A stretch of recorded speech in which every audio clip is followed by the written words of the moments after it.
Terima kasih kuasa hukum. Selanjutnya kami persilakan untuk menyampaikan poin-poin yang menjadi gugatan. Selamat pagi hadirin sekalian dan majelis pengampu keadilan yang terhormat. Kami akan menyampaikan 9 isu gugatan, diantaranya yang pertama, perampasan ruang hidup dan penyingkiran masyarakat. Yang kedua, kekerasan persekusi, kriminalisasi dan diskriminasi. Yang ketiga, politik impunitas dan kejahatan. Kami mewakili masyarakat yang dirugikan konstitusionalnya oleh tergugat karena telah melakukan perampasan ruang dan penyingkiran masyarakat. Kami adalah orang-orang yang ruangnya disingkirkan secara paksa melalui berbagai macam kebijakan yang dibuat oleh tergugat, seperti proyek strategis nasional, Undang-Undang Cipta Kerja, hilirisasi nikel, food estate, dan proyek-proyek yang dianggap oleh tergugat dapat meningkatkan pertumbuhan ekonomi. Padahal kami harus tergusur dari ruang kami yang sudah ditinggali sebelum Republik ini berdiri. Ruang kami sudah hilang, lingkungan kami tercemar, air bersih pun kesulitan, kebun kami tinggal sisa-sisa, dan laut kami tinggal cerita. Cerita ruang hari ini tidak seperti cerita nenek moyang kami dulu. Mereka bercerita, kebun, laut, dan sungai menghidupi kehidupan. Namun kini mereka mengancam kami. Majelis Pengampu Keadilan, kami sudah tidak lagi berladang dan melaut. Karena tak ada lagi hasil, kami hanya bertahan dari jerih payah solidaritas. Anak-anak kami kehilangan bapak, karena bapak yang mencari upah harus pulang terpanggang smelter nikel. Tak sampai di sana, anak-anak kami pun harus terkubur di lubang tambang. Ibu kami reproduksinya terganggu akibat pencemaran. Sanak saudara kami berebut ruang dengan orang-orang yang nasibnya tak jauh berbeda seperti yang kami alami. Anak-anak kami bercerita, di kota ia hanya berebut kos dan ongkos untuk bertahan. Kami telah bertahan dengan situasi yang buruk, bertahan dan senantiasa melawan, namun kami dikriminalisasikan dan nyawa pun jadi taruhan. Sederet kasus seperti Rempang Eco City, geotermal Pocoleok, Bandara Kulon Progo, reklamasi Teluk Jakarta, eksplorasi nikel di Pulau Wauni, masyarakat adat suku Auyu di Papua, penggusuran Taman Sari, Dago Elos adalah bukti konkret rentetan perampasan ruang. Majelis Pengampu, pada dasarnya tidak ada gunanya segala jenis yang gratis-gratis, bantuan-bantuan, program pemberdayaan yang digagas oleh tergugat, jika akhirnya ruang kami disingkirkan atas nama kekayaan alam yang terkandung di dalamnya dikuasai oleh negara dan dipergunakan untuk sebesar-besarnya kemakmuran penguasa. Tidak ada gunanya pesta pemilu jika pada akhirnya kami tidak bisa menentukan cara kami sendiri, hidup kami sendiri, dan kedaulatan atas ruang kami sendiri. Apa gunanya agenda yang ramah lingkungan, energi terbarukan, dan segala yang berkaitan dengan perubahan iklim kalau ujung-ujungnya hutan kami harus digunduli? Tidak ada gunanya sejumlah kebijakan penataan ruang dan perlindungan lingkungan jika rimanya berujung penyingkiran. Majelis Pengampu, kami adalah orang-orang pencari keadilan atas keserakahan tergugat. Kami langkahkan kaki untuk hadir dalam Mahkamah Rakyat luar biasa, menuntut tergugat untuk bertanggung jawab, bukan hanya sekedar pasal-pasal seperti meja persidangan biasanya, tapi atas nama kemanusiaan dan keadilan. Isu yang kedua, majelis, adalah isu kekerasan, persekusi, kriminalisasi, dan diskriminasi. Yang mulia Majelis Pengampu Keadilan, isu yang pertama, tergugat menggunakan dan melembagakan kekerasan terhadap kebebasan berpendapat dan berekspresi. Berapa contoh kekerasan tersebut dapat dilihat dengan jelas dan masif, mulai dari kekerasan terhadap buruh yang menolak PP 78 tahun 2015. Kekerasan tersebut juga berlanjut terhadap kawan-kawan aksi anti-rasisme Papua yang terjadi pada tahun 2019. Hingga kekerasan masyarakat adat di Bangkal, Kabupaten Seruyan, Kalimantan Tengah. Yang kedua, tergugat terus membuka ruang bagi praktik-praktik penyiksaan dan perlakuan atau penghukuman lain yang kejam, tidak manusiawi atau merendahkan martabat manusia. Menurut catatan Kontras, setidaknya dalam kurun waktu 2002 hingga 2003 ada 54 peristiwa penyiksaan dan perlakuan atau penghukuman yang kejam, tidak manusiawi atau merendahkan martabat manusia. Yang ketiga, tergugat masih konsisten mempertahankan hukuman mati dan bahkan telah melaksanakan 3 gelombang eksekusi terhadap pidana mati. Yang pertama, 18 Januari 2015, yang kedua, 29 April 2015, yang ketiga, pada 29 Juli 2016. Amnesty International mencatat, pada 2021 terdapat 114 vonis hukuman mati, sedangkan pada 2020 sebanyak 117 vonis. Tingginya jumlah vonis hukuman mati tersebut sejalan dengan bercokolnya delik-delik pidana yang diancam hukuman mati. Yang keempat, tergugat melakukan pembatasan kebebasan berkumpul dan berserikat. 2 periode kepemimpinan tergugat telah mengeluarkan setidaknya beberapa kebijakan pembatasan yang berdampak pada pelanggaran kebebasan berkumpul dan berserikat. Misalnya saja, pembubaran Hizbut Tahrir dan pembubaran Front Pembela Islam. Yang kelima, tergugat membiarkan praktik-praktik pembentukan dan pemberlakuan regulasi maupun tindakan diskriminatif terhadap kelompok minoritas dan rentan. Selama 2 periode masa pemerintahan yang dijalankan, tergugat mempertahankan dan bahkan membiarkan lahirnya berbagai regulasi yang diskriminatif terhadap kelompok minoritas dan rentan. Komnas Perempuan mencatat 20 kebijakan yang membuat diskriminasi baik secara langsung ataupun tidak langsung terhadap perempuan. Kebijakan diskriminatif masih menggunakan pola pengaturan yang sama, yaitu potensi kriminalisasi. Selain itu, terdapat pula regulasi-regulasi yang mengancam kelompok dan rentan lain, seperti pembentukan dan pemberlakuan regulasi anti-LGBTIQ+, dan masih bercokolnya regulasi yang mengancam kelompok minoritas agama dan keyakinan. Nomor 6, tergugat membuka ruang dan membiarkan praktik-praktik persekusi terhadap kelompok minoritas dan rentan. Regulasi ini, tindakan berupa pernyataan-pernyataan diskriminatif, sebagaimana dijelaskan di atas. Aktornya adalah non-negara, dalam hal ini kelompok-kelompok yang mengatasnamakan identitas mayoritas. Kelompok-kelompok tersebut kerap menggunakan regulasi anti kelompok minoritas maupun pernyataan diskriminatif pejabat publik sebagai justifikasi bagi persekusi yang dilakukannya. Berdasarkan data Arus Pelangi, sejak 2016 sampai 2019, terdapat lebih dari 1.800 kasus persekusi kelompok LGBTIQ+. Begitu pula yang dialami oleh kelompok minoritas agama dan keyakinan. Yang ketujuh, tergugat mempertahankan dan membentuk regulasi-regulasi yang mengakselerasi kriminalisasi.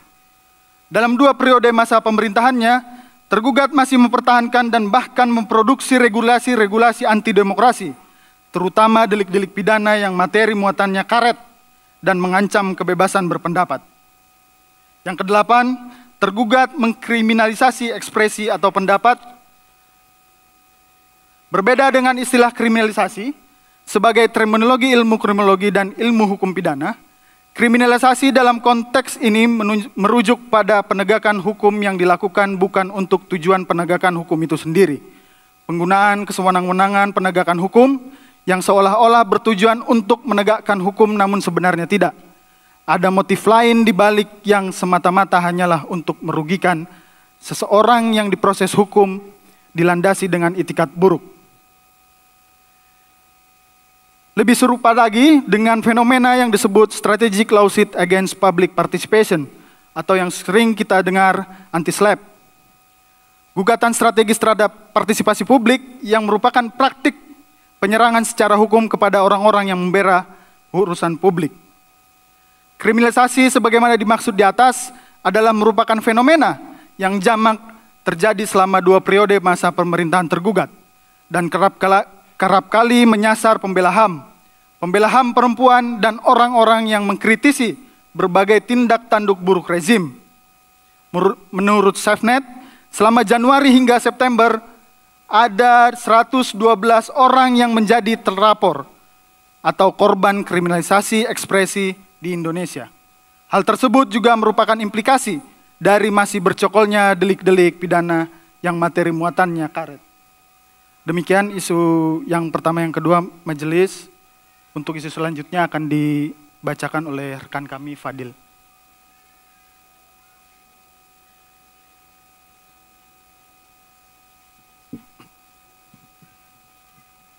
Tes.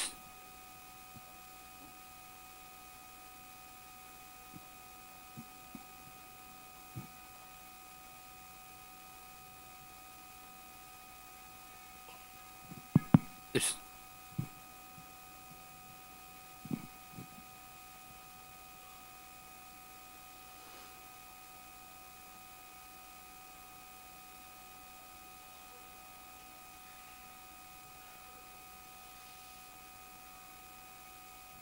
Baik, majelis, kami lanjutkan pada bagian lainnya. Bagian ketiga, politik impunitas dan kejahatan kemanusiaan. Ya.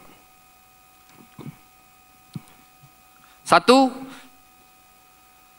Tergugat membohongi korban dan gagal menuntaskan pelanggaran HAM berat di masa lalu. Selama tergugat memimpin pemerintahan, tidak ada satupun kasus pelanggaran HAM berat yang terjadi di masa lalu yang dituntaskan secara serius, yang berorientasi pada keadilan substantif bagi korban dan keluarganya. Tergugat hanya sekadar menawarkan langkah-langkah penyelesaian yang mengarah pada pemutihan demi kepentingan beberapa terduga pelaku yang sekarang justru menikmati privilege politik dengan menduduki jabatan publik yang strategis. Hal tersebut jelas merupakan bentuk upaya sistematis untuk melanggengkan impunitas karena aspek akuntabilitas dan juga partisipasi korban dan keluarga tidak mendapatkan tempat. Yang kedua, tergugat tidak memiliki keinginan politik atau political will untuk menjalankan penyelesaian pelanggaran HAM berat secara ideal. Walaupun tergugat telah menyatakan pengakuannya terhadap kasus pelanggaran HAM berat sebagai tindak lanjut dari laporan tim penyelesaian non-yudisial pelanggaran HAM berat masa lalu pada 11 Januari 2023 lalu, namun nyatanya proses tersebut tidak diikuti dengan langkah konkret berupa pertanggungjawaban hukum dan akuntabilitas dalam menyelesaikan kasus pelanggaran HAM berat di masa lalu. Langkah tergugat sejauh ini hanya berada pada tataran implementasi yang jauh panggang dari api, yang pada akhirnya melahirkan konsekuensi panjang kepada korban yang selalu diberikan harapan palsu. Semestinya patut digarisbawahi, yang harus menjadi bahan evaluasi bagi pemerintah adalah mengenai pengungkapan pola, pelaku, dan rantai impunitas yang selama setidaknya 20 tahun ini absen dilakukan oleh negara. Yang ketiga, pelanggaran HAM berlanjut di era pemerintahan Presiden Joko Widodo. Menteri Koordinator Bidang Politik, Hukum dan Keamanan, Profesor Mahfud MD, sempat menyebut bahwa tidak ada pelanggaran HAM berat di zaman Presiden Joko Widodo. Padahal secara nyata pada 7 dan 8 Desember 2014 telah terjadi tragedi Paniai yang menyebabkan 4 orang meninggal dunia dan 21 orang lainnya luka-luka tanpa ada pemulihan dan proses yang menjamin keadilan dan kepastian hukum. Selain tragedi Paniai, terdapat pula berbagai pelanggaran HAM yang mengarah kepada unsur-unsur pelanggaran HAM berat di era pemerintahan tergugat. Misalnya terjadi pada kasus extrajudicial killing yang menyebabkan meninggalnya 6 orang laskar anggota Front Pembela Islam di tol Jakarta Cikampek pada 7 Desember 2020, maupun tragedi Kanjuruhan dalam pertandingan Liga 1 antara Arema FC kontra Persebaya di Malang pada 1 Oktober 2022 yang menyebabkan 135 supporter yang hadir meregang nyawa.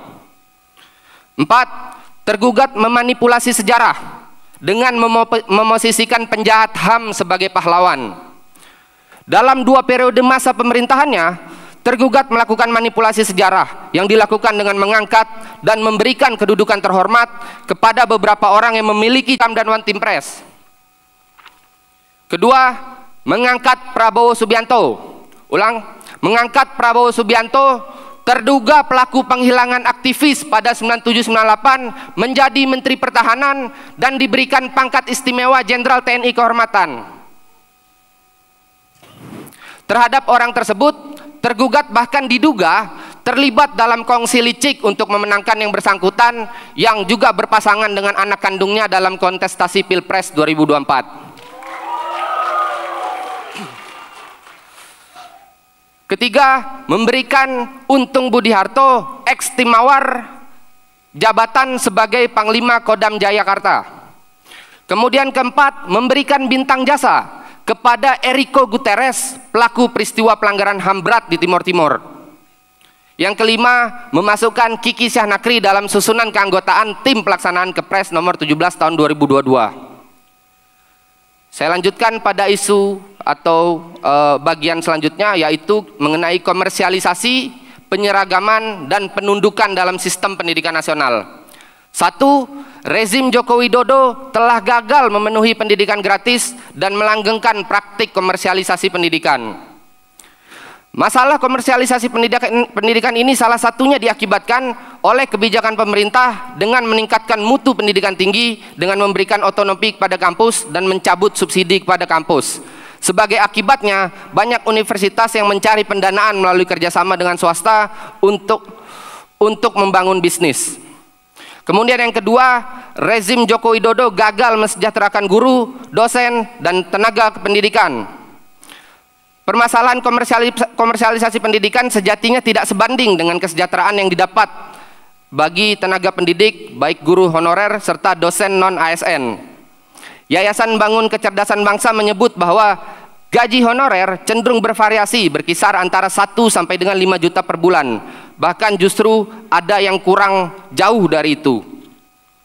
Selanjutnya, korupsi di sektor pendidikan. Pemberian otonomi pada kampus, sebagaimana dijelaskan di atas, berkorelasi terhadap praktik korupsi yang dilakukan oleh kampus. Salah satu kasus nyatanya adalah kasus korupsi yang dilakukan oleh mantan Rektor Universitas Udayana, Inyoman Gede Antara, kemudian mantan Rektor Universitas Erlangga, Fasihul Lisan, mantan Rektor Universitas Islam Negeri Sultan Syarif Kasim Ahmad Mujahidi, dan mantan Rektor Universitas Lampung Karomani. 4. Keterbatasan sarana dan prasarana pendidikan yang inklusif. Catatan BPS pada tahun ajaran 2021 sampai 2022 menunjukkan hampir di semua jenjang pendidikan mengalami peningkatan kerusakan sarana sekolah. Tercatat 60,6% ruang kelas SD dalam kondisi rusak ringan atau sedang pada tahun ajaran 2021-2022. Selain itu, data dari BPS pada 2017 hanya sebesar 18% dari total 1,6 juta anak dengan disabilitas yang memperoleh layanan pendidikan yang inklusif di Indonesia. Bagian kelima, rezim Joko Widodo gagal menjamin kebebasan akademik dan secara aktif melakukan penundukan terhadap kebebasan akademik. Menjelang pemilihan umum tahun 2024, sivitas akademika dari berbagai perguruan tinggi dalam negeri ramai-ramai mengkritisi akrobat politik hukum Jokowi yang berpihak pada salah satu pasangan calon. Yayasan Lembaga Bantuan Hukum Indonesia mencatat atas upaya kritik yang dilakukan oleh civitas akademika tersebut, terdapat dugaan mobilisasi aparat kepolisian untuk mendatangi para dosen dan rektor kampus dengan modus mewawancari mereka untuk mendapatkan tanggapan positif terkait rekam jejak Jokowi selama berkuasa. Selain itu, kebebasan akademik dibungkam melalui intimidasi dan teror. Potret yang lebih buram terkait penundukan kebebasan akademik juga terjadi pada masa kepemimpinan Jokowi.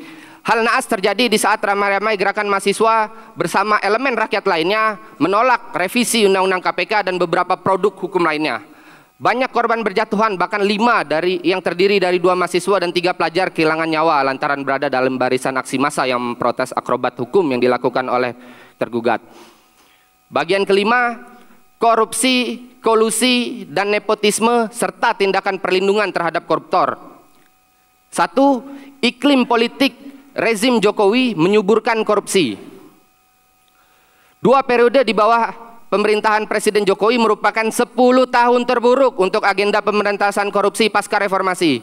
Sebab semangat amandemen Undang-Undang Dasar 1945 sebagai salah satu produk dan agenda reformasi 1998 yang merupakan agenda anti korupsi, kolusi, dan nepotisme agar tidak mengulang pola koruptif Orde Baru dalam tata kelola pemerintahan.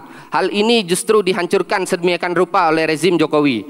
Penghancuran tersebut dilakukan baik secara sistemik legal maupun secara kultural politik. Bagian kedua, politik hukum pemberedelan pilar-pilar anti korupsi oleh Jokowi. Pemerintahan Jokowi telah melakukan serangkaian pelemahan terhadap agenda pemberantasan korupsi secara sistematis. Salah satunya dengan mengebiri independensi dan taji dari Komisi Pemberantasan Korupsi melalui revisi Undang-Undang KPK di tahun 2019 yang ditolak secara masif oleh publik.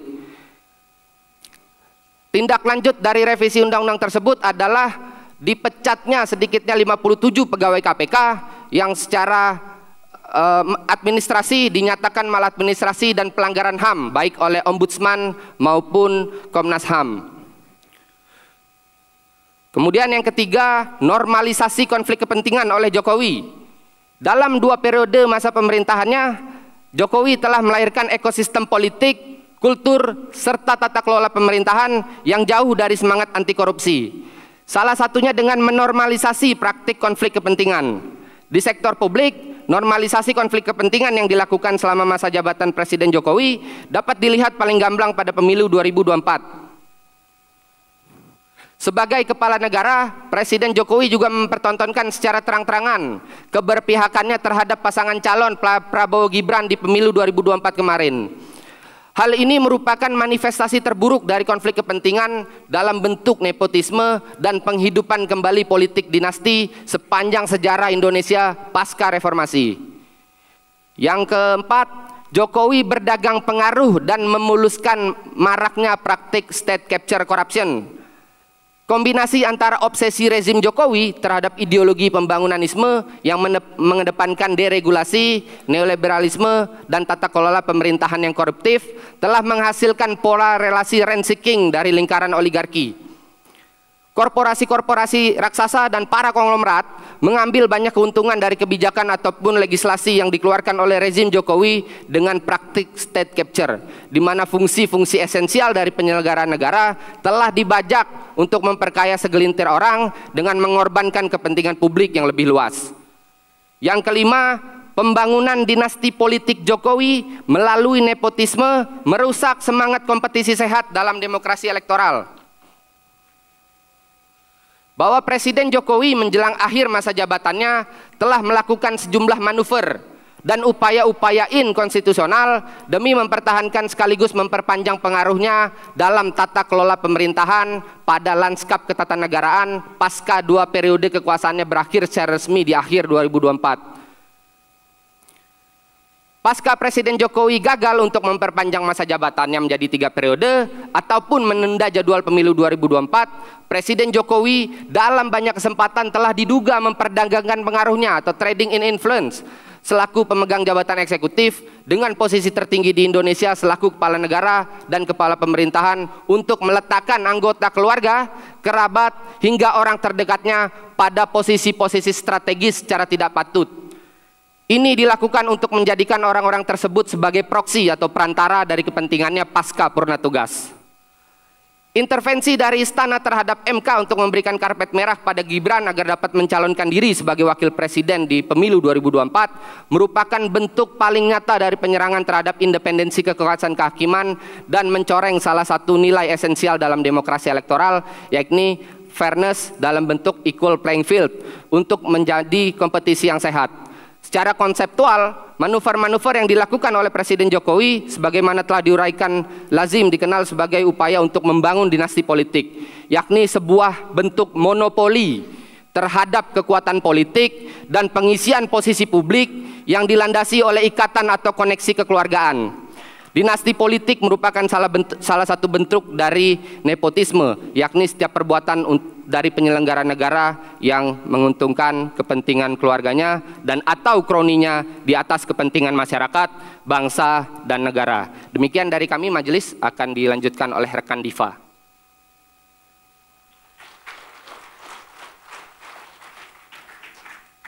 Silakan kuasa hukum berikutnya.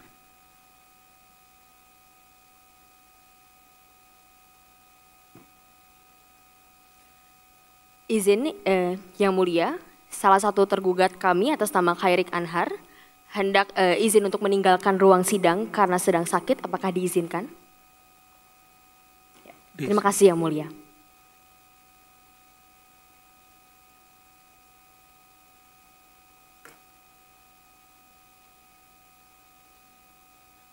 Majelis Hakim, saya akan melanjutkan pembacaan poin gugatan nomor 6. Eksploitasi sumber daya alam dan program solusi palsu untuk krisis iklim. Persoalan lingkungan dan krisis iklim bertambah dan semakin parah selama masa pemerintahan tergugat yang tersandra oligarki ekonomi politik. Dalam 10 tahun terakhir, kita telah menyaksikan potret buram pengelolaan negara yang syarat konflik kepentingan dan mengesampingkan rakyat. Undang-undang dan proyek dikeluarkan secara ugal-ugalan, eksploitasi dan pengerusakan lingkungan terus dijalankan dengan kedok pembangunan. Kita telah menyaksikan deretan kabar buruk untuk masyarakat dan untuk bumi kita. Hilangnya tutupan hutan dan keanekaragaman hayati, hilangnya juga ancaman terhadap hidup dan ruang hidup masyarakat, serta semakin buruknya laju pemanasan global merupakan segelintir konsekuensi dari kebijakan tergugat yang eksploitatif. Pertama, tergugat terus melakukan praktik pertambangan yang merugikan lingkungan hidup dan rakyat. Data BPS pada tahun 2022 menunjukkan bahwa produksi batubara meningkat lebih dari 57% dengan total produksi sebesar 687.402.285 ton, produksi nikel meningkat 1.100% dengan total produksi sebesar 98.187.100.963 ton dan produksi emas meningkat hingga 85.203 ton apabila dibandingkan dengan data pada tahun 2014.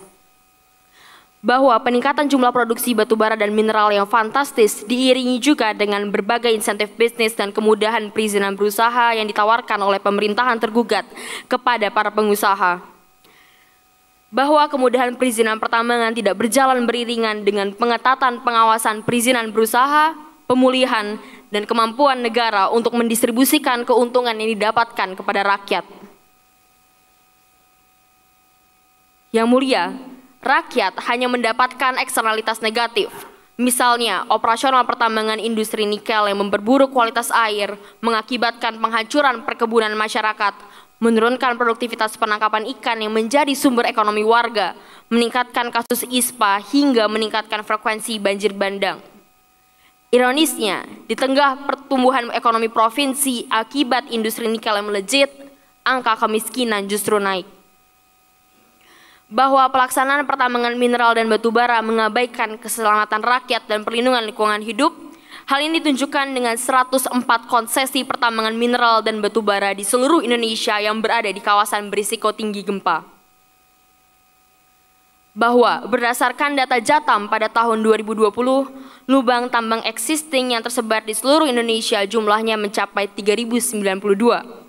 Pembiaran lubang tambang ini mengakibatkan jatuhnya korban jiwa, mayoritas anak-anak sebanyak 168 jiwa, tanpa ada tindak lanjut dari tergugat untuk menjerat pelaku usaha yang melakukan pembiaran terhadap lubang tambang. Bahwa tergugat bahkan memberikan kesempatan bagi ormas keagamaan dalam kegiatan usaha pertambangan melalui PP nomor 25 tahun 2024 yang syarat dengan dugaan politik transaksional pasca pemilu 2024. Kedua, tergugat tidak menghentikan laju deforestasi. Alih-alih memperkuat komitmen Indonesia untuk menjaga hutan, pemerintah masih mematok target deforestasi hingga 10,47 juta hektare selama 2021 sampai 2030 berdasarkan laporan Greenpeace di tahun 2023. Bahwa krisis iklim tidak menghentikan pemerintah Indonesia untuk menghasilkan solusi palsu yang terus mengorbankan hutan alam. Kebijakan bauran energi nasional untuk mencapai target 23% pada tahun 2025 didukung kebijakan co-firing di 52 PLTU di Indonesia mendorong ekspansi hutan tanaman energi. Proyeksi nilai deforestasi akibat kebijakan transisi energi yang memanfaatkan biomasa kayu dapat mencapai 4,65 juta hektare. Bahwa bahkan di akhir masa pemerintahan tergugat, hutan alam terus terancam. pemerintah berencana mengembangkan industri perkebunan tebu jutaan hektar di Merauke, Papua Selatan. Proyek seluas 2 jutaan hektar ini masuk ke dalam proyek strategis nasional sebagai lanjutan dari pengembangan pangan skala besar. Yang mulia, kehadiran negara untuk melakukan kebijakan korektif dan melindungi hutan alam yang tersisa dipertanyakan sampai masyarakat dan masyarakat adat harus bertarung langsung melalui berbagai cara termasuk pengadilan. Impres moratorium sawit yang tidak dilanjutkan, pilihan kebijakan dalam penyelesaian kegiatan usaha di kawasan hutan yang membuka peluang pemutihan tindakan ilegal korporasi, evaluasi perizinan dan restorasi gambut yang dilakukan setengah hati, hingga upaya hukum terhadap gugatan masyarakat yang hendak memulihkan hak-haknya menunjukkan bagaimana negara selama ini tidak berpihak kepada rakyat. Ketiga, tergugat tidak serius dalam transisi energi di Indonesia. Bahwa sektor energi merupakan penyumbang gas rumah kaca utama emisi Indonesia setelah sektor avolu, yaitu sebesar 36,91% pada tahun 2016, kemudian sebesar 34,49% pada tahun 2019. Subsektor pembangkit listrik yang dinominasi oleh pembangkit listrik bertenaga batubara berkontribusi sebesar 35% dari emisi sektor energi. Bahwa perencanaan ketenaga listrikan di Indonesia selama ini menjadikan PLTU batubara sebagai pembangkit listrik utama. Bahkan melalui RUPTL 2021 sampai 2030 yang diterbitkan oleh Kementerian SDM, masih terdapat 13,8 gigawatt rencana pembangunan PLTU baru. Bahwa perencanaan ketenaga listrikan akibat dari penugasan 35 gigawatt yang pada nyatanya masih didominasi PLTU batubara telah membawa beberapa implikasi, seperti hal yang menjebak Indonesia dalam kelebihan kapasitas atau oversupply dan menjebak Indonesia dalam trayek emisi tinggi yang tidak sesuai dengan target perjanjian Paris.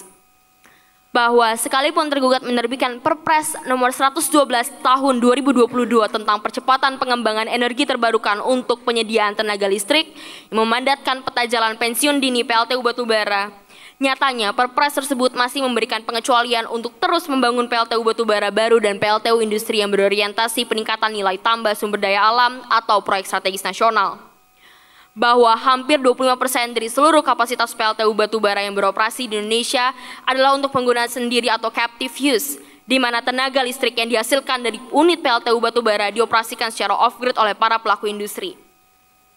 Emisi di masa depan dari PLTU batubara captive merupakan ancaman utama yang harus diperhatikan untuk mencapai target yang jelas, terfokus, dan ambisius. Bahwa pembiayaan transisi energi yang tersedia saat ini seperti JETP masih membiayai solusi palsu seperti co-firing dengan struktur pembiayaan yang didominasi oleh hutang. Bahwa membiayai transisi energi dengan dana hutang dengan kondisi regulasi dan tata kelola energi yang ada saat ini tidak efektif dan hanya akan merugikan masyarakat.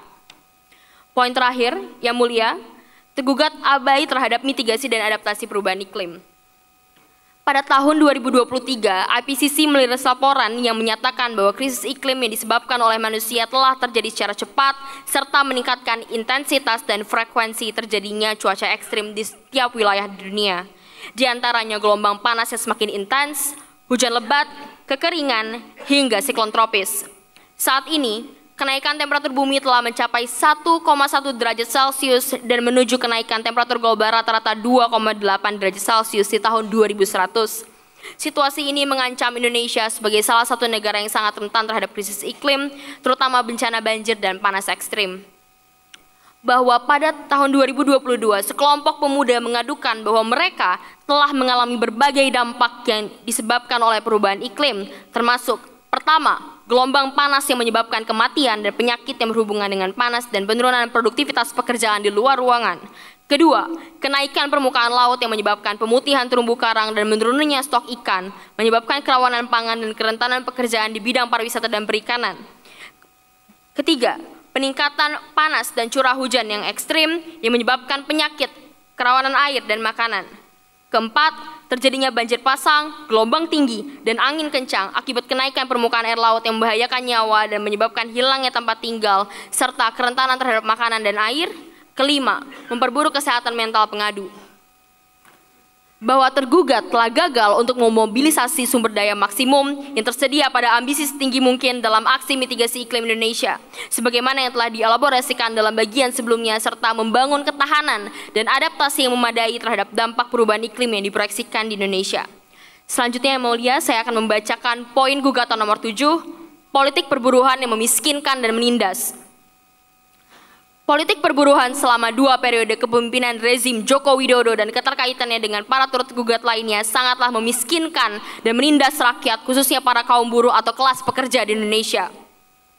Dalam uraian fakta, kami menyampaikan kondisi faktual yang dialami oleh kaum buruh Indonesia melalui beberapa tindakan tergugat, diantaranya.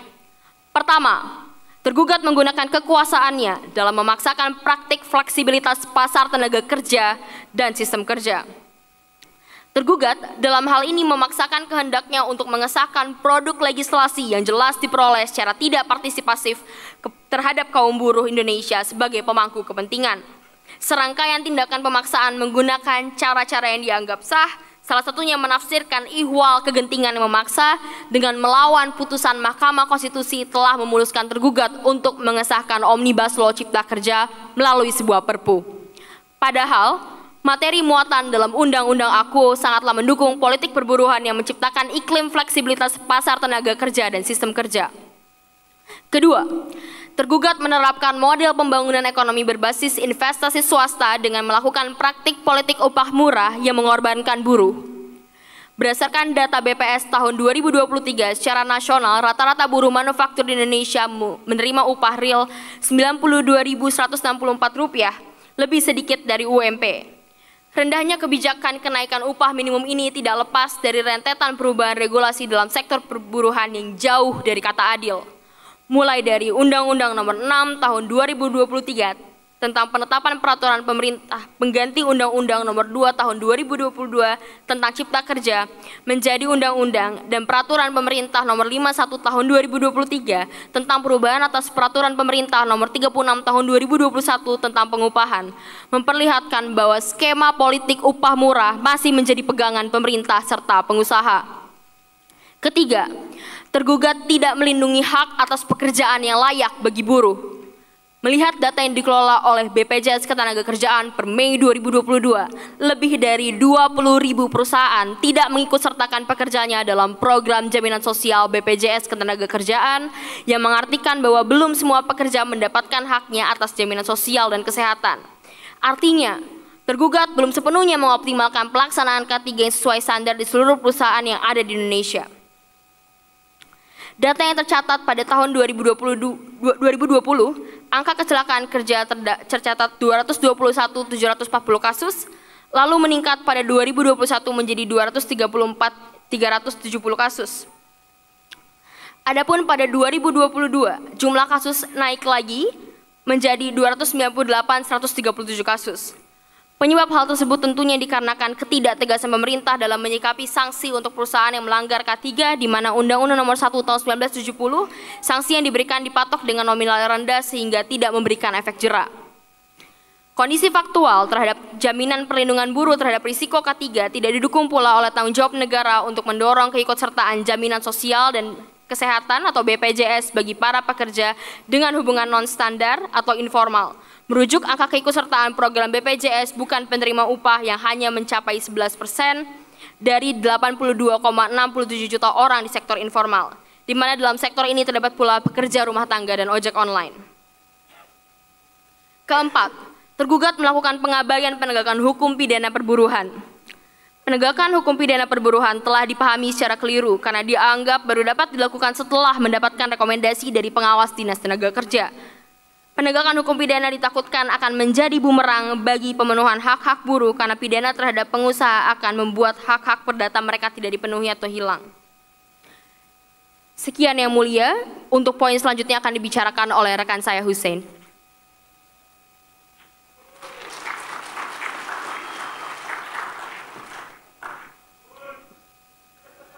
Mohon izin yang mulia. Dosa ke-8. Dosa tergugat ke-8, pembacakan legislasi. Yang mulia yang terhormat, selama menjabat dalam 10 tahun terakhir, tergugat menggunakan kewenangannya untuk menerbitkan berbagai ketentuan undang-undang, namun dijalankan dengan melanggar berbagai prinsip demokrasi dan konstitusi dalam pembentukan peraturan perundang-undangan. Meskipun secara formal mendapat legitimasi dari DPR RI atau bahkan putusan Mahkamah Konstitusi, Tetapi jika ditelaah lebih mendalam, legitimasi tersebut akibat tidak berfungsinya dua lembaga tersebut dan bentuk praktik politik hukum pengabaian terhadap prinsip demokrasi dan negara hukum. Dalam praktiknya, Presiden tidak menyusun legislasi untuk kepentingan publik, namun melakukan pembajakan legislasi untuk kepentingan kekuasaan. Pembajakan legislasi merupakan pemanfaatan terhadap kewenangan oleh Presiden Joko Widodo atau tergugat untuk melakukan tindakan faktual dan hukum dalam pembentukan undang-undang sebagaimana yang diamanatkan oleh konstitusi. Beberapa praktik pembajakan legislasi selama pemerintahan Joko Widodo antara lain: pertama, penetapan Perpu Ormas. Siasat pembubaran Ormas melalui Perpu merupakan praktik nyata abuse of power yang mengancam demokrasi dan negara hukum. Hal ini berdampak pada pemberangusan kebebasan berekspresi dan hak untuk memeluk agama. Kedua, pengesahan KUHP 2023 dan pengesahan revisi Undang-Undang ITE. Pengesahan KUHP baru yang katanya mendorong semangat baru sistem penegakan hukum pidana Indonesia, akan tetapi nyatanya masih mempertahankan pasal-pasal yang mengancam kebebasan berekspresi dan mengkriminalisasi warga negara. Demikian halnya dengan revisi Undang-Undang ITE. Beberapa norma pidana yang telah dicabut oleh Mahkamah Konstitusi justru dihidupkan kembali oleh KUHP 2023 dan revisi Undang-Undang ITE. Sehingga hal ini adalah bentuk pembangkangan terhadap konstitusi. Apalagi proses pembahasan KUHP ini tertutup. Aksi-aksi protes mahasiswa dan pelajar dihadapi dengan tindakan represi oleh aparat kepolisian. Ketiga, penetapan peraturan pemerintah pengganti Undang-Undang Nomor 2 Tahun 2022 tentang Cipta Kerja atau Perpu Cipta Kerja. Penetapan Perpu ini adalah siasat Jokowi untuk menghindari proses legislasi yang transparan dan akuntabel. Apalagi sebelumnya Undang-Undang Cipta Kerja telah dibatalkan oleh Mahkamah Konstitusi dan Mahkamah Konstitusi meminta untuk dilakukan koreksi terhadap undang-undang tersebut oleh karena proses legislasinya yang terburu-buru dan tidak partisipatif. Bukannya memperbaiki proses legislasi, tetapi malah menerbitkan Perpu dengan pertimbangan yang absurd. Aksi-aksi protes dari buruh, mahasiswa dan pelajar dihadapi dengan kekerasan. Selanjutnya, kebijakan Jokowi yang pro investasi melalui jalur cepat peraturan pemerintah. Pasca Undang-Undang Cipta Kerja, rezim Joko Widodo semakin aktif menumpuk regulasi melalui peraturan teknis dalam bentuk PP, Perpres, hingga Permen. Peraturan-peraturan tersebut mengatur kebijakan strategis yang seharusnya disusun melalui proses legislasi yang transparan, partisipatif, dan akuntabel karena menyangkut hajat hidup orang banyak. Sehingga hal ini adalah bentuk pembajakan kedaulatan rakyat.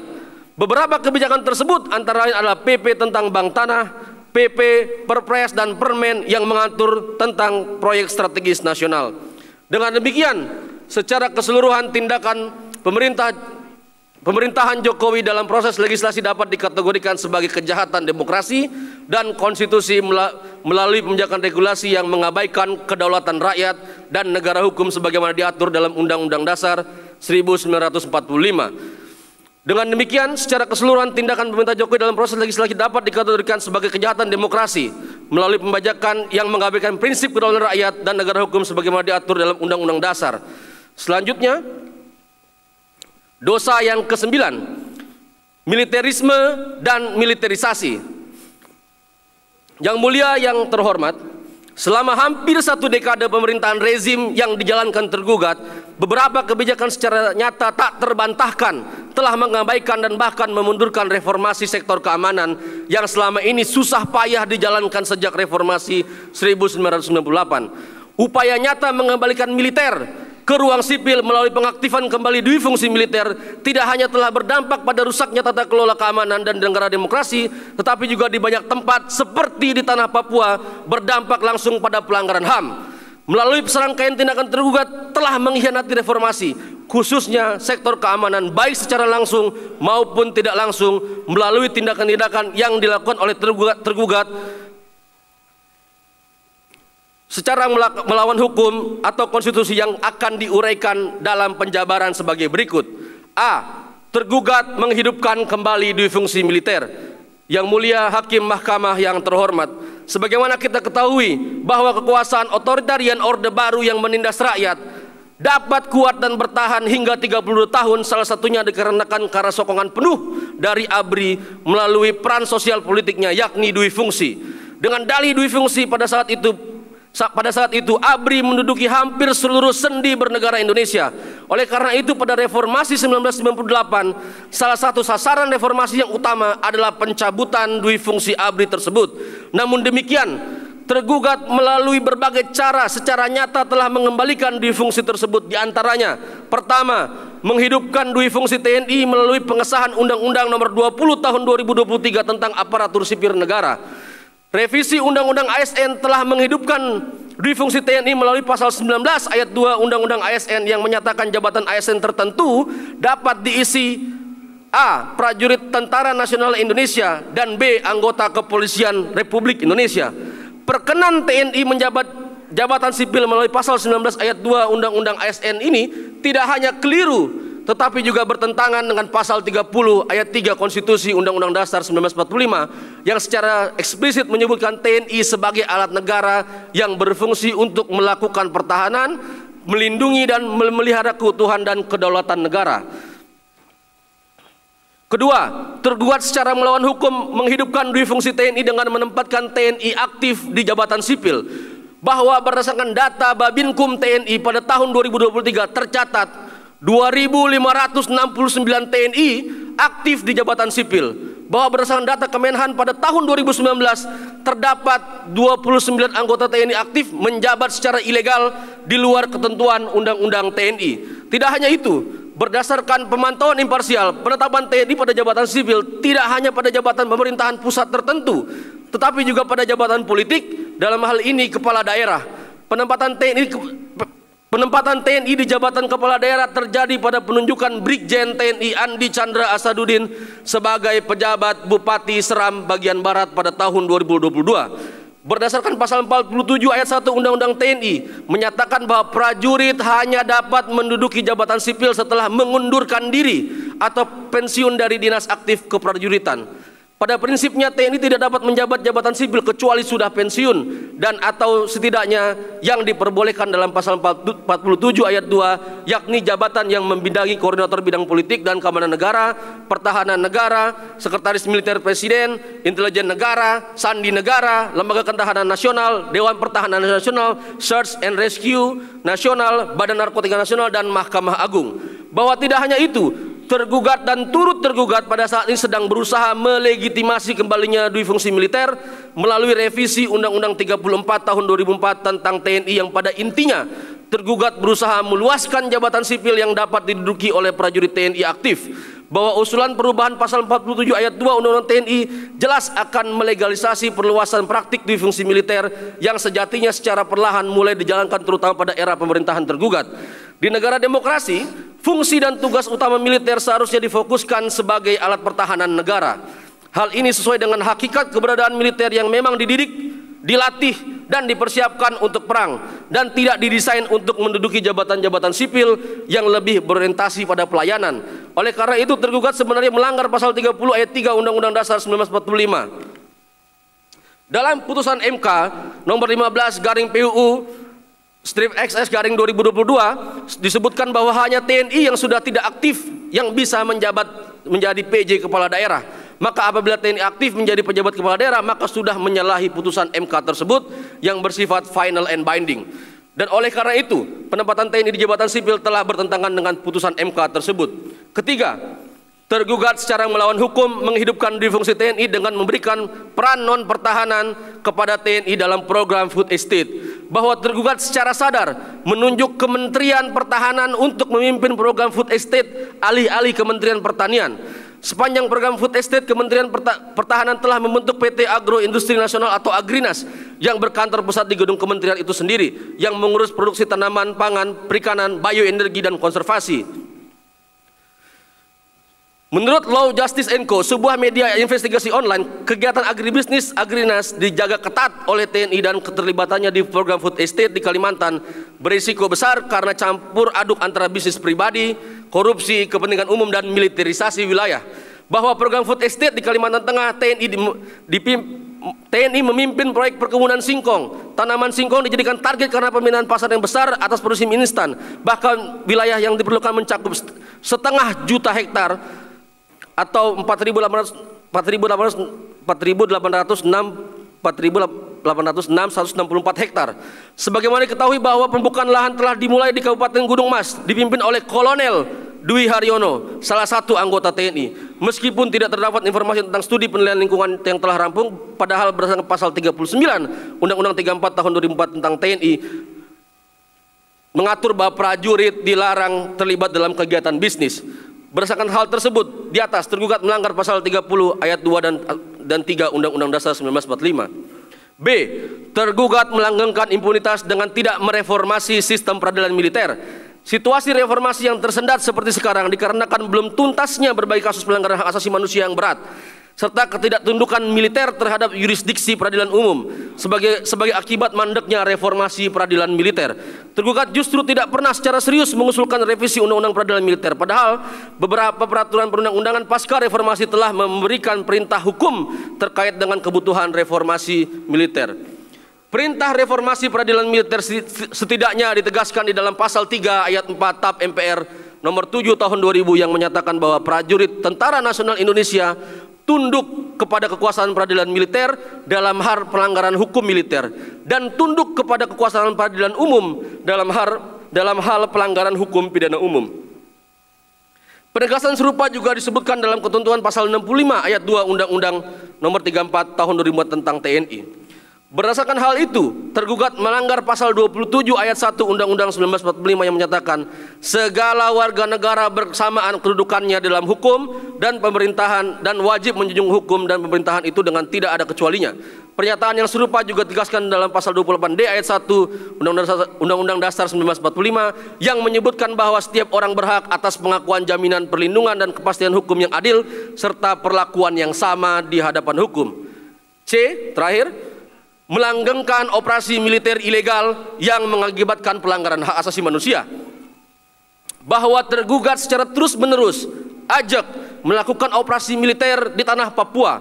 Berdasarkan data Aliansi Demokrasi untuk Papua, TNI setidaknya mengirimkan 10.250 personel non-organik TNI ke tanah Papua pada tahun 2023. Padahal perlu untuk diketahui status sebagai daerah operasi militer. Saya ulangi, padahal perlu untuk diketahui status sebagai daerah operasi militer Papua, baik statusnya sebagai darurat sipil, darurat militer maupun darurat perang telah dicabut pada tahun 1988. Oleh karena itu status keamanan di kota-kota di tanah Papua adalah sama dengan Jakarta, Depok, Medan, Bandung dan kota-kota lainnya di Indonesia. Berdasarkan pasal 7 ayat 3 Undang-Undang nomor 34 tahun 2004 tentang TNI, seluruh operasi TNI harus berdasarkan pada kebijakan dan keputusan politik negara. Ketentuan sebagaimana dimaksud pada ayat 2 dilaksanakan berdasarkan kebijakan dan keputusan politik negara. Adapun yang dimaksud dengan kebijakan dan keputusan politik negara berdasarkan penjelasan pasal 5 Undang-Undang TNI adalah kebijakan dan keputusan politik negara adalah kebijakan politik pemerintah bersama-sama dengan Dewan Perwakilan Rakyat yang dirumuskan melalui mekanisme hubungan kerja antara pemerintah dan Dewan Perwakilan Rakyat seperti rapat konsultasi dan rapat kerja sesuai dengan peraturan perundang-undangan. Oleh karena itu, sebagaimana pasal 7 ayat 3 Undang-Undang TNI, operasi militer di tanah Papua baik untuk perang maupun untuk selain perang, termasuk seluruh operasi militer di seluruh tanah Papua harus dikatakan sebagai operasi militer yang ilegal. Sebab tergugat tidak pernah mengeluarkan kebijakan dan keputusan politik negara bersama-sama dengan DPR sebagaimana dimaksud pasal 7 Undang-Undang TNI. Selain itu, alih-alih menyelesaikan Papua secara damai sebagaimana janjinya selain melaksanakan operasi militer secara ajak, tergugat juga memiliterisasi atau mensekuritisasi Papua melalui pembangunan pangkalan-pangkalan militer baru di tanah Papua secara besar-besaran. Misalnya Kodam Kasuari di Papua Barat pada tahun 2016, Komando Operasi Angkatan Udara 3 di Biak pada tahun 2016, Komando Armada 3 Angkatan Laut di Sorong pada tahun 2016, dan Komando Wilayah Pertahanan 3 di Papua pada tahun 2019. Instalasi tersebut belum termasuk instalasi-instalasi di bawah komando masing-masing matra dan instalasi batalion-batalion Kostrat baru di tanah Papua. Bahwa akibat dari operasi militer ilegal tersebut telah berakibat terus terjadinya kekerasan dan pelanggaran HAM, maka hal tersebut bertentangan dengan pasal 28A ayat Pasal 28G ayat 1 dan 2, Pasal 28I ayat 1 dan 2 Undang-Undang Negara Republik Indonesia tahun 1945. Dampak-dampak pelanggaran konstitusi berdasarkan uraian-uraian mengenai fakta maupun pelanggaran konstitusi sebagaimana disebut di atas, berdampak pada hal-hal berikut. 1. Bahwa seluruh tindakan tergugat sebagaimana dimaksud di atas telah merusak kehidupan demokrasi, khususnya reformasi sektor keamanan dengan mengembalikan difungsi militer. Kedua, bahwa seluruh tindakan tergugat sebagaimana dimaksud di atas menyebabkan hancurnya fungsi-fungsi konstitusional aparatur negara, khususnya TNI, karena tergugat dengan sengaja mempersiapkan TNI dan telah menggunakannya sebagai alat represi negara untuk menghadapi rakyat. 3. Bahwa negara termasuk tapi tidak terbatas pada orang Papua menjadi objek pelanggaran hak asasi manusia akibat operasi militer berupa kekerasan, represi, baik melalui tindakan aktif maupun pembiaran tanpa perlindungan.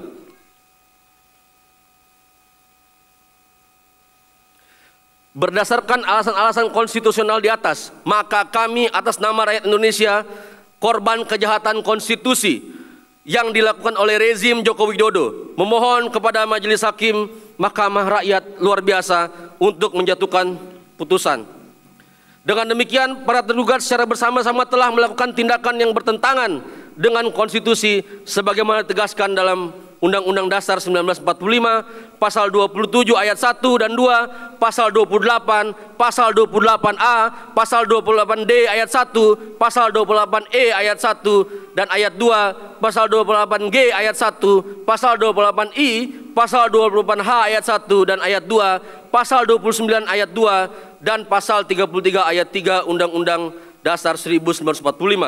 Demikian gugatan konstitusional ini kami ajukan. Apabila majelis hakim berpendapat lain, mohon putusan seadil-adilnya. Ex aequo et bono. Jakarta, 25 Juni 2024. Hormat kami para penggugat. Terima kasih.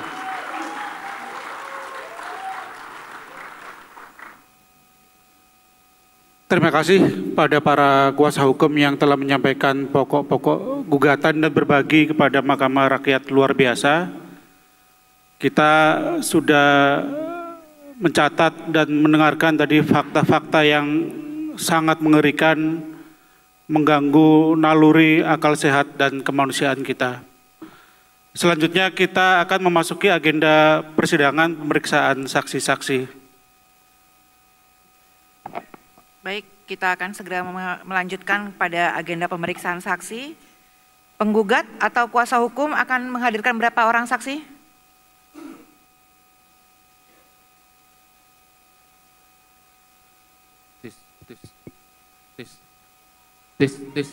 Ya, baik majelis, kami akan menghadirkan 5 orang saksi. Saksi pertama adalah atas nama Fathia Maulidianti, satu dari sekian banyak pembela HAM dan aktivis lingkungan yang menjadi korban kriminalisasi karena membela urusan publik dari ancaman pelanggaran HAM dan kerusakan lingkungan. Kemudian saksi yang kedua adalah atas nama Henry, yang merupakan Ketua Umum Serikat Buruh Industri Pertambangan IMIP Morowali, yang saat ini sedang berhadapan langsung dengan masifnya dan eksploitatifnya pertambangan nikel. Kemudian saksi yang ketiga adalah atas nama Musrianto, perwakilan mahasiswa korban komersialisasi pendidikan. Kemudian saksi yang keempat adalah perwakilan warga Rempang, korban penyingkiran dan perampasan ruang hidup serta brutalitas polisi. Kemudian saksi yang terakhir adalah Ambrosius Mulait, perwakilan orang asli Papua, korban operasi militer ilegal, diskriminasi dan persekusi terhadap orang asli Papua. Itu majelis, demikian. Saksi keempat yang perwakilan warga Rempang tidak ada namanya? Ya, nanti akan kami jelaskan lebih lanjut dan dikonfirmasi dengan saksi, karena dalam proses menuju persidangan ini ada potensi ancaman-ancaman atau intimidasi maupun teror terhadap saksi. Oke, saya akan mendengarkan penjelasannya nanti. Silakan kelima saksi dihadirkan ke dalam ruang sidang.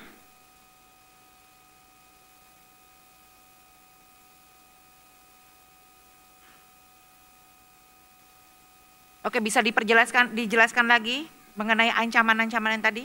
Baik, majelis. Ancaman-ancamannya nanti bisa dikonfirmasi pada yang bersangkutan supaya lebih jelas.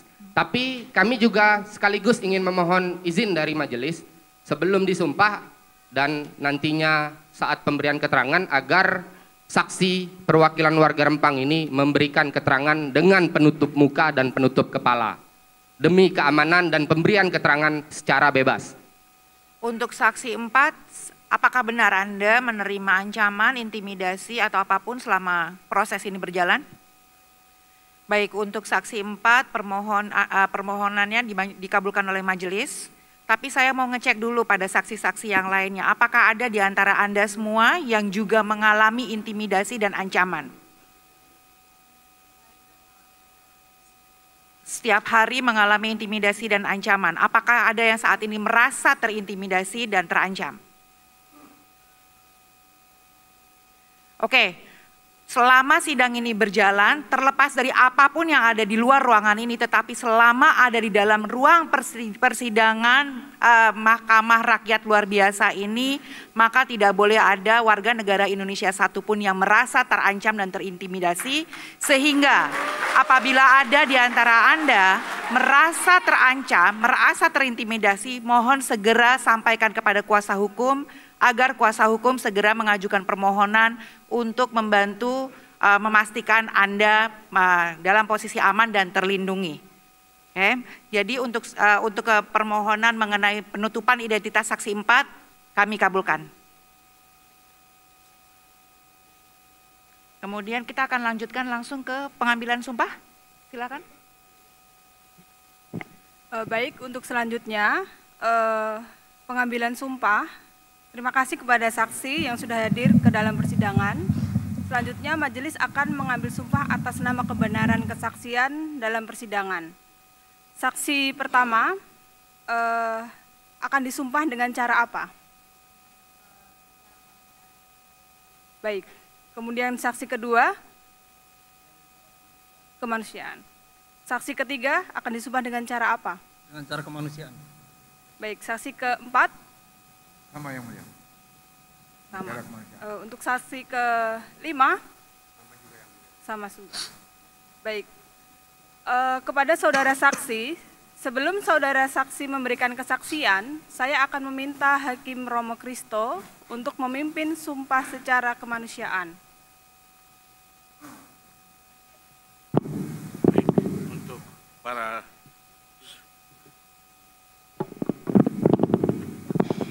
Untuk para saudara saksi, silakan mengikuti apa yang saya ucapkan.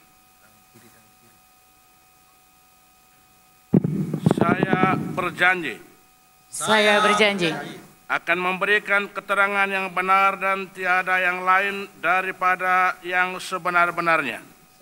Akan berjanji memberikan keterangan yang benar dengan tidak lain dan sebagainya. Kesaksian ini saya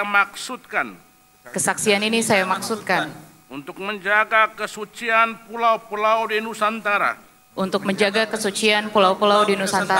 Dan seluruh makhluknya. Juga hak asasi manusia. Demokrasi. Dan tanah air yang menghidupi seluruh kehidupan. Yang ada di dalamnya. Jika di kemudian hari terbukti kesaksian yang saya berikan. Bukanlah kesaksian yang sebenar-benarnya. Maka saya bersedia bertanggung jawab. Terhadap seluruh korban yang terdampak. Dari kesaksian palsu saya. Demikian sumpah saya.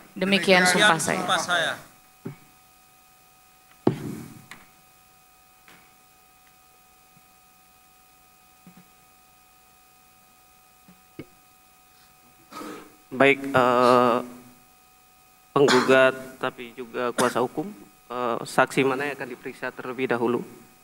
Ya, baik majelis. Saksi yang diperiksa terlebih dahulu adalah saksi atas nama Fathia Muldianti, ada di sebelah kanan dari hadapan majelis, dan berurutan sampai dengan saksi Ambrosius Mulaid yang berada di sebelah kiri di hadapan majelis.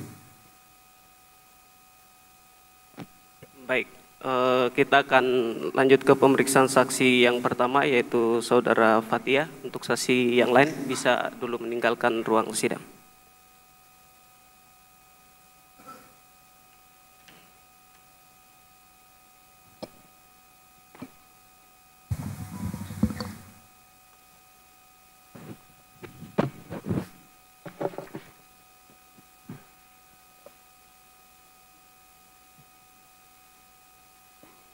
Selamat siang kepada para hadirin yang saya hormati dan juga yang mulia Majelis Hakim yang baik dan setara. Pada pagi hari ini saya ingin menyatakan sebuah kesaksian saya sebagai seorang pembela HAM yang sempat dikriminalisasi dan juga memiliki keresahan atas situasi kebebasan berekspresi di Indonesia. Majelis Hakim yang baik dan setara, bekerja di sektor hak asasi manusia lebih mudah diucapkan daripada dilakukan. Pasca tahun 98, era reformasi telah membawa harapan besar bagi seluruh rakyat Indonesia bahwa supremasi hukum akan ditegakkan, korupsi, kolusi, dan nepotisme akan diberantas, dan Pancasila akan diwujudkan. Namun setelah 26 tahun reformasi, kita justru melihat pembatasan kebebasan berekspresi dan berkeyakinan, serta iklim impunitas telah mendominasi selama 10 tahun terakhir di Indonesia. Buku dilarang, pameran seni dilarang, pembela hak asasi manusia, aktivis lingkungan hidup, aktivis masyarakat adat, aktivis perempuan dan buruh, serta aktivis anti korupsi juga telah dikriminalisasi karena membela hak-hak mereka dan menyuarakan kebenaran. Di atas kertas, Indonesia telah mengalami demokratisasi dan secara formal pemilu demi pemilu dilakukan secara rutin. Namun secara substansial, demokrasi terus merosot hingga makin parah di era Presiden Joko Widodo. Presiden Jokowi memberi angin segar bagi menguatnya oligarki, di mana pembangunan lebih dibasiskan atas kepentingan pengusaha dan penguasa. Model pembangunan ini yang mengakibatkan kebebasan sipil terus menurun. Check and balances melalui Badan Pengawas, KPK, Komnas HAM, dan lainnya melemah. Pendekatan pembangunan ini yang mengundang kembali penggunaan kekuatan represif oleh polisi, militer, dan aparat intelijen negara, serta peran aktor keamanan dalam urusan sipil. Sebagai contoh, ketika kasus Omnibus Law 2019-2020 dan KUHP baru dapat menunjukkan kepada kita bagaimana elit dan oligarki mampu mendominasi produk legislasi yang hampir tidak lagi mementingkan akuntabilitas dan komitmen terhadap Undang-Undang Dasar 1945. Lebih dari itu, nafsu pemerintah membangun dengan topangan investasi asing juga melahirkan berbagai konflik dan krisis baru sebagai mana yang terjadi di Papua, Sulawesi, Halmahera Utara, Rempang, Banyuwangi, Wadas, dan masih banyak lagi di daerah lainnya di Indonesia. Krisis iklim dan kemanusiaan di wilayah-wilayah tersebut hingga hari ini diakibatkan oleh gaya pembangunan tanpa mengedepankan prinsip hak asasi manusia yang baik secara dampak lingkungan maupun hak asasi manusia itu sendiri. Di sini saya berdiri mewakili seseorang yang senantiasa berusaha untuk merebut kembali ruang keadilan bagi rakyat yang dilakukan oleh aktivis seperti kami serta berbagai aktivis lain di organisasi masyarakat sipil maupun di berbagai komunitas lainnya adalah hal yang sederhana. Kami melaporkan ketidakadilan dan penyelewengan yang membuat wajah negara ini coreng-moreng. Perjuangan kami melalui kerja-kerja advokasi dilakukan semata-mata untuk kepentingan publik. Kami membuka dan menyodorkan kepada publik apa praktik-praktik berbahaya dan kepentingan-kepentingan siapa kiranya yang kalau terus dilayani akan membawa negara ini ke dalam kemunduran. Motif terbesar kami menginginkan negara yang baik, pemerintahan yang jujur dan bersih, dan sungguh-sungguh melayani masyarakat sehingga kecintaan rakyat kepada negara semakin kuat. Majelis Hakim yang saya hormati, upaya kriminalisasi yang ditunjukkan secara langsung kepada masyarakat yang memperjuangkan haknya tidak sejalan dengan peraturan Undang-Undang Nomor 32 Tahun 2009 tentang perlindungan dan pengelolaan lingkungan hidup yang selanjutnya disebut UU PPLH. Setidaknya, dalam undang-undang tersebut pada pasal 65 dijelaskan terkait adanya 5 hak atas lingkungan hidup. Selain pasal 65 yang menjelaskan terkait dengan hak masyarakat, dalam pasal 66 UU PPLH menyatakan bahwa setiap orang yang memperjuangkan hak atas lingkungan hidup yang baik dan sehat tidak dapat dituntut secara pidana maupun digugat secara perdata. Kedua pasal tersebut secara jelas memberikan gambaran terkait dengan hak masyarakat dalam memperjuangkan lingkungan hidupnya. Tetapi dalam pelaksanaannya, upaya kriminalisasi terus menghantui masyarakat yang memperjuangkan haknya di tengah pembangunan yang menjadi prioritas utama pemerintah saat ini. Pembela HAM termasuk hak atas lingkungan yang bersih dan sehat, anti korupsi, sering berada dalam situasi yang memprihatinkan. Mereka kerap mendapatkan ancaman dan atau serangan atas aktivitas yang mereka lakukan. Ancaman dan atau serangan tersebut dapat berbentuk penghalangan atau pembatasan kegiatan pembelaan dan pemajuan hak asasi manusia secara fisik, psikis, verbal, kekerasan seksual secara langsung ataupun melalui sarana digital, fitnah, diskriminasi, penyalahgunaan proses hukum, bahkan pembunuhan. Ancaman dan serangan tersebut ditujukan untuk menghentikan pembela HAM dari kerja-kerjanya. Michelle Force sebagai pelapor khusus PBB untuk pembela HAM pada periode 2014 hingga 2020 menyebutkan bahwa di banyak negara termasuk Indonesia, kegiatan pemajuan dan penegakan HAM masih merupakan kegiatan yang sangat luar biasa berbahaya. Perempuan bertindak untuk memajukan atau melindungi hak asasi manusia secara kolektif dikenal sebagai perempuan pembela HAM atau Women Human Rights Defender, sering menjadi sasaran serangan bentuk kekerasan dan pelecehan. Serangan ini terjadi karena mereka dianggap menantang gagasan tradisional mengenai perempuan ataupun sebagai peran keluarga dan gender dalam masyarakat. Tak jarang gagasan tradisional ini menjadi landasan pembenar dari aktor-aktor negara serta kelompok-kelompok konservatif lainnya untuk terus menekan dan meminggirkan kaum perempuan dari dunia aktivisme hak asasi manusia. Perempuan pembela HAM juga dapat menghadapi ancaman dan kekerasan yang spesifik, baik di ranah publik maupun pribadi, seperti pelecehan verbal berdasarkan gender online dan offline, pelecehan seksual, pemerkosaan, dan kekerasan seksual serta stigmatisasi. Orang-orang yang mendukung atau dekat dengan perempuan pembela HAM termasuk anggota keluarga juga mungkin menjadi sasaran khusus. Selain itu, dari tantangan yang dihadapi oleh perempuan pembela HAM juga bersifat interseksional. Selain gender, aspek lain dari identitas seperti usia, agama, etnis, kelas, disabilitas, orientasi seksual, dan identitas gender saling berkelindan dan secara simultan menambah risiko dan ancaman bagi perempuan pegiat hak asasi manusia. Apa yang saya alami hari ini tidak lain dan tidak bukan adalah wajah paling biasa dari represi terhadap hak asasi manusia. Kendati demikian, ancaman dan tekanan ini tidak menyurutkan niat saya sebagai perempuan pegiat hak asasi manusia yang saya yakin hal ini pun tidak akan menyurutkan niat baik kita semua hari ini untuk bersama-sama membangun negara yang lebih baik dan akuntabel. Keterlibatan perempuan di gerakan hak asasi manusia sangatlah penting karena perempuan kerap kali dianggap sebelah mata dan dianggap menjadi kelompok yang rentan dikarenakan lapisan ancaman. Ancaman yang terus dipakai untuk menyebarkan ketakutan pada gerakan perempuan pembela HAM. Keterlibatan perempuan masih dianggap sebagai pelengkap, namun bukan sebagai aktor utama dalam sektor kenegaraan. Isu perempuan tidak pernah dianggap sebagai isu politik yang penting, melainkan sebatas urusan domestik belaka. Saya bangga bahwa saya telah ikut dan menjadi bagian dari gerakan HAM yang dimotori oleh perempuan seperti Kartini Kendeng, Wadon Wadas, penggusuran Taman Sari Bandung, Pancoran Buntu, dan lain sebagainya. Saya berharap apa yang telah saya alami selama 2,5 tahun terakhir akan jadi memupuk dan memperkuat keberanian perempuan pembela HAM. Bahwa perempuan mesti juga berjuang di atas pikiran dan kakinya sendiri, serta keluar dari eksklusivisme affirmative action yang seringkali banyak diwarnai kepura-puraan dan kepentingan politik. Majelis Hakim yang luar biasa, penuntutan atas nama pencemaran nama baik berdasarkan UU ITE semakin sering terjadi pada kepemimpinan era Joko Widodo. Sasarannya seringkali pada aktivis, pengacara, peneliti, jurnalis, dan pengguna media sosial biasa.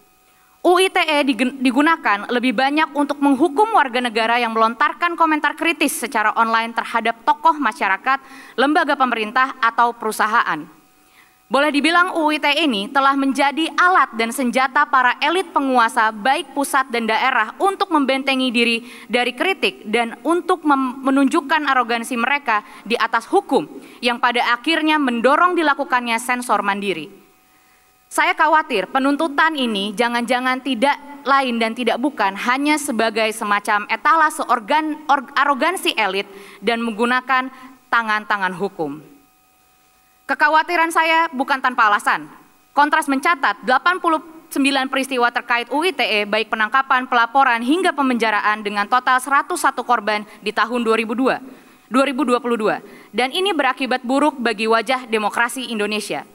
Berdasarkan survei indikator politik Indonesia pada April 2022, 62,9% responden menilai masyarakat saat ini semakin takut menyampaikan pendapat. Indonesia kini semakin kehilangan civic space, ruang kewargaan yang dulu sempat dibangga-banggakan. Di bawah pemerintahan Joko Widodo yang merupakan tergugat, perlindungan terhadap hak warga negara terkait kebebasan berekspresi mengalami kemunduran yang lebih dramatis dibandingkan dengan yang telah diantisipasi oleh para peneliti. Reformasi hukum dan tren penegakan hukum telah diterjemahkan menjadi tingginya angka kriminalisasi terhadap bentuk pendapat, berkumpul, pengawasan atau surveillance, dan perluasan kekuasaan, eksekutif hingga merugikan perlindungan hak asasi manusia. Dalam 4 tahun terakhir pemerintahan Joko Widodo dan Ma'ruf Amin, sorotan terbesar mengarah pada aspek demokrasi. Hampir tidak ada penelitian maupun laporan dari berbagai pihak yang mendalilkan bahwa situasi demokrasi secara umum di Indonesia mengalami perbaikan. Civicus masih menempatkan situasi kebebasan sipil di Indonesia dalam status obstructed atau terhambat. Adapun berbagai faktor utama yang menyebabkan situasi tersebut yakni mencakup penangkapan sewenang-wenang, pelecehan hukum atau judicial harassment, kriminalisasi terhadap pembela HAM, hingga serangan fisik serta digital untuk membungkam pendapat yang berbeda.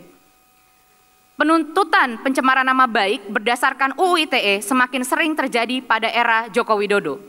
Sering diungkapkan pada berbagai penelitian, sasarannya adalah terhadap berbagai elemen masyarakat di media sosial dan digunakan untuk membungkam suara-suara publik.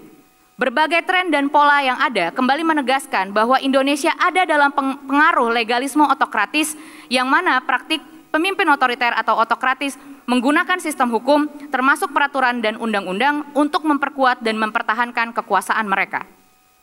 Dalam konteks ini, otoritas pemerintah dapat menggunakan lembaga-lembaga hukum dan undang-undang untuk mengekang oposisi politik, membungkam kebebasan sipil dan memperkuat kendali mereka atas masyarakat dengan membenturkan kepentingan-kepentingan masyarakat tertindas dengan masyarakat yang dianggap sebagai oposisi politik. Kontras mencatat bahwa kriminalisasi dengan menggunakan produk hukum atau judicial harassment yang terjadi menyasar berbagai kalangan masyarakat. Baik itu aktivisme, perempuan, bahkan jurnalis dan berbagai kelompok rentan lainnya. Pada bulan Oktober 2019 sampai 2023 terdapat berbagai macam kasus yang hingga hari ini masih dijerat oleh UU ITE.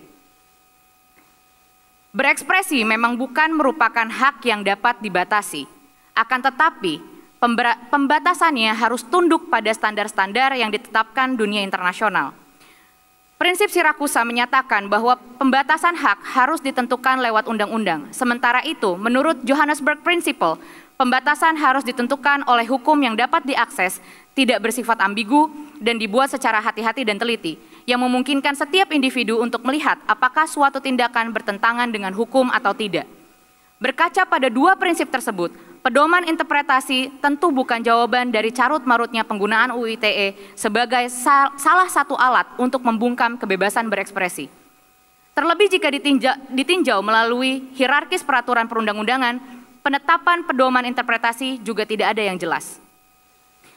Merawat kebebasan dan menolak kekerasan patut secara layak kita upayakan. Lagi pula, menjunjung tinggi demokrasi dan HAM akan memberi lebih banyak keuntungan daripada kerugian bagi pemimpin negara hari ini. Pemerintah dapat memulai dengan menghentikan segala bentuk ancaman pidana terhadap orang-orang yang menyatakan pendapat secara damai. Gagasan ini dapat diikuti dengan membebaskan orang-orang yang dipenjara hanya karena berekspresi secara damai. Jika saran-saran ini diterima, maka pemerintah setidaknya dapat mencegah bertambahnya masalah yang terkait dengan penjara yang sudah sumpek. Lebih jauh lagi, pemerintah dapat mencabut dan merevisi peraturan yang menimbulkan ketakutan untuk berpendapat seperti UU ITE. Jika masyarakat mampu berekspresi tanpa rasa takut, keterlibatan publik dalam proses perumusan kebijakan dapat meningkat. Peningkatan partisipasi tersebut akan dapat mengurangi beban kerja pemerintah dan menghindari risiko-risiko ketidakpuasan yang berujung pada ketidakstabilan politik. Bila pemerintah melakukan saran-saran di atas segera dan tanpa syarat, maka tingkat kepuasan masyarakat terhadap kinerja pemerintah juga akan meningkat. Dapat disimpulkan bahwa meski 26 tahun setelah reformasi terdapat beberapa kemajuan demokrasi dan HAM, pekerjaan rumah kita juga masih banyak. Di arena kebebasan berekspresi dan berpendapat, masih ada peraturan lama dan baru yang menindas ekspresi damai dengan cara-cara lawas dan anyar. Aparat penegak hukum pun laksana belum siap membenahi diri. Namun, upaya-upaya merawat kebebasan dan menolak kekerasan tidak boleh berhenti. Aktivisme bukan hanya milik orang-orang yang bekerja di organisasi masyarakat sipil semata, tapi bagi seluruh elemen masyarakat yang peduli dan berjuang demi demokrasi dan keadilan. Pemerintah dapat mengambil langkah-langkah konkret seperti menghentikan kriminalisasi, membebaskan tahanan nurani atau prisoner of conscience, dan merevisi UU ITE dan mewujudkan Indonesia yang lebih manusiawi. Hidup rakyat! Hidup Papua! Hidup perempuan yang melawan! Terima kasih, Yang Mulia. Ya, terima kasih saudara saksi. Apa anggota Majelis Hakim yang lain ingin mengajukan pertanyaan? Tidak ya? Oke, cukup. Terima kasih saudara saksi. Majelis Hakim Mahkamah Rakyat telah mendengar keterangan saudara dan akan kami jadikan pertimbangan sebelum mengambil keputusan. Dipersilakan kembali ke tempat.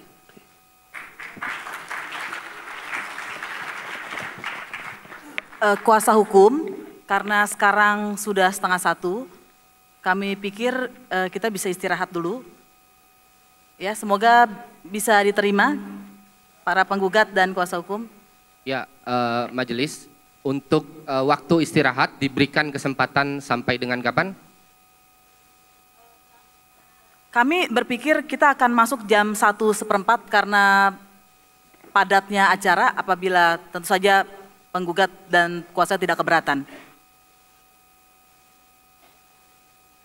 Baik, majelis.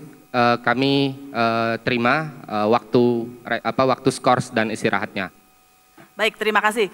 Sebelum kita beristirahat, kami menunda persidangan ini. Izinkan kami para hakim menyatakan sesuatu. Kami berterima kasih kepada penggugat, saksi, dan mungkin pengunjung sidang yang telah memuliakan hakim. Tapi kami merasa tidak patut menerimanya. Jadi mohon tidak memanggil kami yang mulia. Alasannya ada dua hal.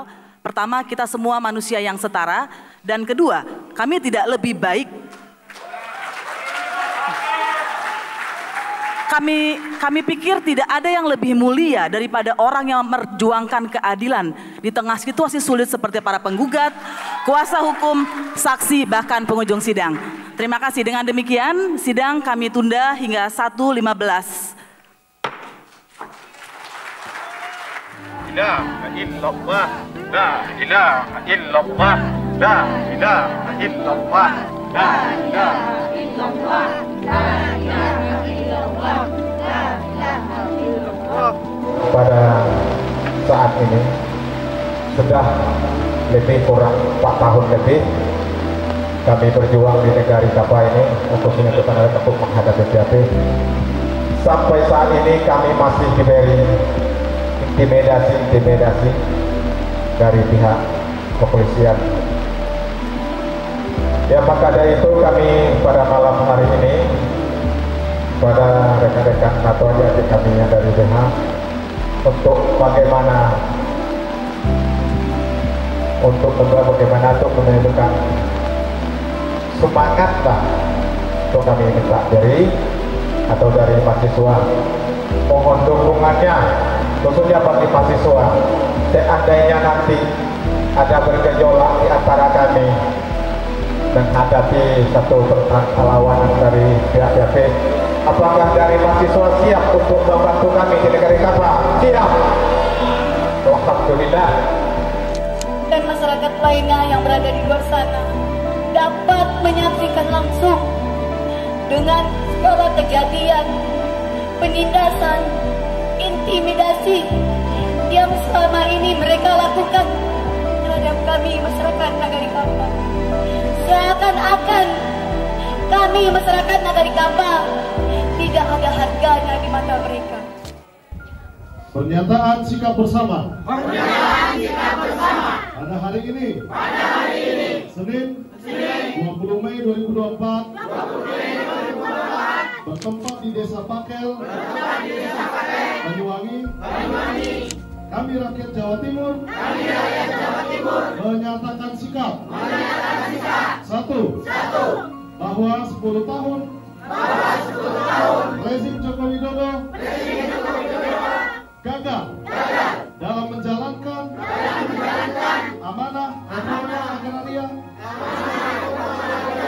untuk rakyat, sehingga terjadi ketimpangan penguasaan lahan yang menindas rakyat.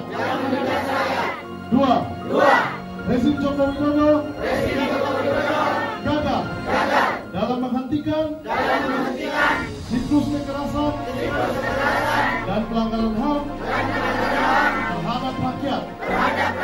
Tiga, rezim Joko Widodo tidak henti-hentinya mengeluarkan kebijakan yang eksploitatif terhadap sumber daya alam, sehingga terjadi perampasan ruang hidup pada rakyat.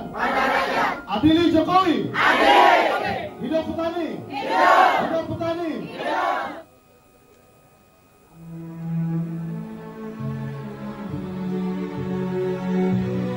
Ketika petani tidak memiliki lahan, apakah layak disebut petani? Tidak.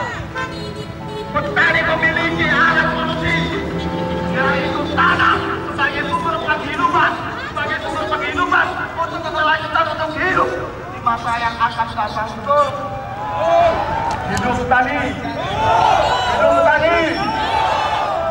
Semua aparat penegak hukum, semua anggota dewan dan semua media yang sedang meliput kami, dengarkan suara kami, dengarkan aspirasi kami, aspirasi dari rakyat kecil. Kami sedang berjuang, kami melawan mafia-mafia tanah yang tega merampas dan mengambil hak-hak kami. Kami datang jauh-jauh dari Lampung Timur, Pak. Dengarkan kami, bapak-bapak yang sekarang ini menjadi anggota dewan. Kursi yang bapak duduki sekarang ini adalah kursi yang kami pilih untuk Anda. Setelah bapak-bapak dan ibu-ibu duduk di kursi yang empuk, di ruangan yang ber-AC, bapak-bapak itu lupa dengan tugas-tugas yang sudah kami amanahkan kepada kalian. Bapak penegak hukum, dengarkan kami. Kami akan menegakkan kebenaran. Kami menuntut keadilan. Kami itu rakyat kecil.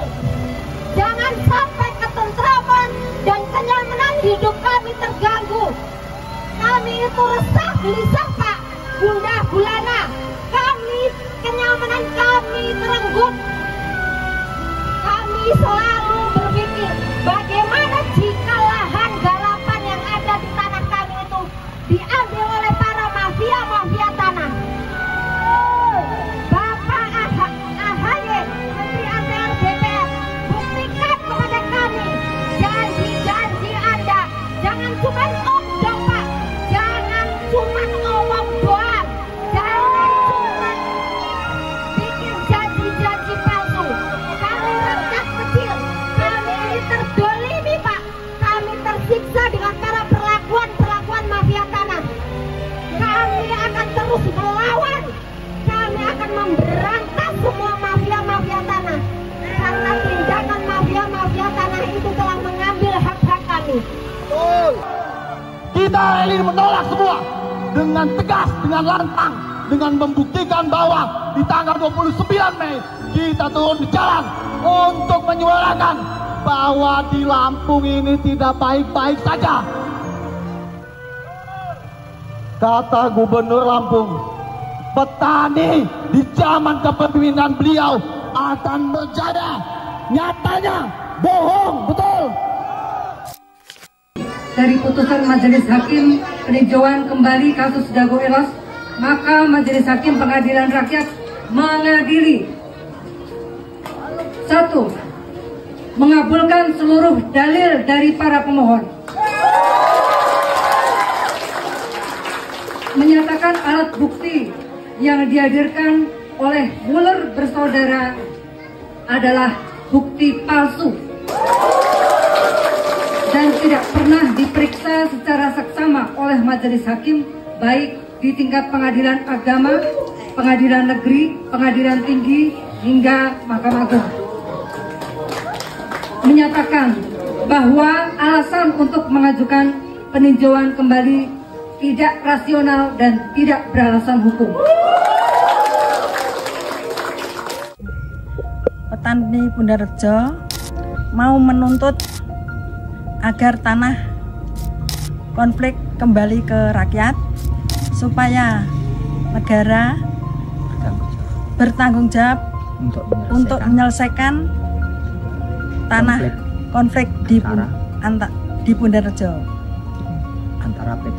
antara PT LPI dengan petani Bunda Rejo dengan singkatan Germapun.